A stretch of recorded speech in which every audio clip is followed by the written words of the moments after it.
All right, so we pick off in chapter 16 where Sarai, she says to Abram that she can't have children, so she gives him Hagar, which is her servant, and then he gets Hagar pregnant, and then since Hagar's pregnant, she runs away, and then the angel of the Lord appears to her, and he tells her to return, so she gives birth to Ishmael with Abram.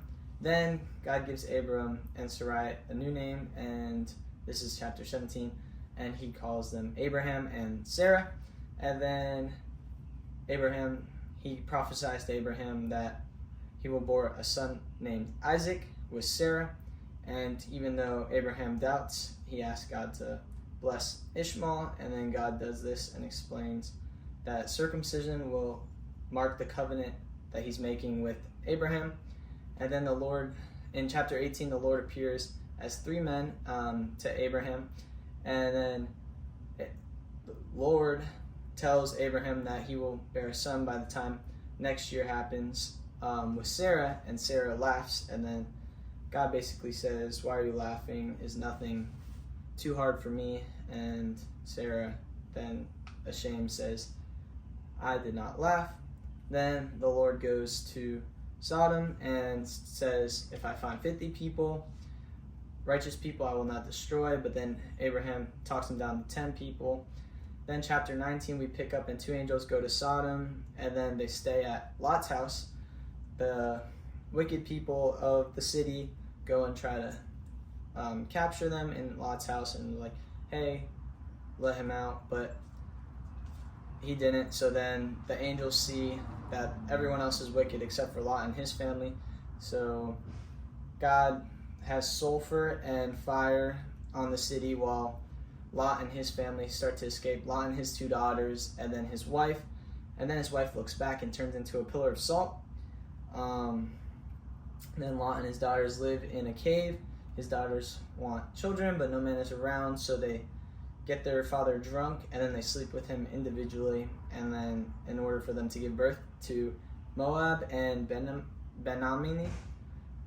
Then chapter 20, Abraham went to Abimelech, king of Gerar, and said to Sarah that Sarah is his sister, and Abimelech took him, but the Lord gave him a dream and told him that that's actually his wife, and so he was confused and mad. But then God healed Abimelech and his family, that they could all have kids again. Chapter 21, Sarah wants Hagar gone because Sarah bears a child, and Hagar goes into Beersheba, and then she finds a well, and she raises Ishmael in the wilderness. Then Abimelech and Abraham make a covenant at Beersheba. In chapter 22, God tells Abraham to sacrifice Isaac. Abraham goes to do it. God stops him right before and gives him a ram for sacrifice. Chapter 23, Sarah dies at 127 years old, and Abraham bought a place for her to be buried. Then he buries her. Chapter 24, Abraham sends his servant to find a wife for his son Isaac. His servant looks for someone who will be able to give him water and his camels. He finds Rebekah. She goes home with him, and Isaac and Rebekah get married. Chapter 25, Abraham married Keturah. They had a lot of children. Abraham died at 175. Ishmael bore 12 sons like God promised, and he died at 137. Isaac and Rebekah have Esau and Jacob. Jacob tricks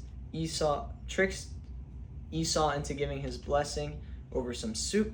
Really good stuff, you gotta read it. Chapter 26, Isaac goes to live with Abimelech and prospers. Then the Philistines feel threatened by Isaac because everything he does prospers, and they force him to leave. He goes to the valley and digs wells. Then Abimelech is like, "Oh, I need just some safety so he never comes and attacks us," so they make a covenant. Then chapter 27, Isaac is old and blind. He goes to bless Esau, but is tricked into giving Jacob that blessing, and Esau is really angry and plans to kill Jacob when Isaac dies. Chapter 28, Jacob goes to Laban to find a wife. On his way, He sleeps in dreams. God speaks to him about his offspring. Esau saw his parents don't like the Hittites, so he married an Ishmaelite. And Jacob is running away from Esau as well. Chapter 29, Jacob fell in love with Rachel instantly, works for Laban for 7 years, and gets tricked into sleeping with Rachel's sister Leah. And then he has to work another 7 years to finally get Rachel as his wife. And so he has 2 wives, Leah and Rachel. Chapter 30, Leah and Rachel want children, so they go at it with Jacob and even give their servants. So Jacob now has 4 wives, and he has a bunch of kids. And then after that, he asks Laban to leave, and Laban knows that Jacob's the one who's been making his flocks prosperous. So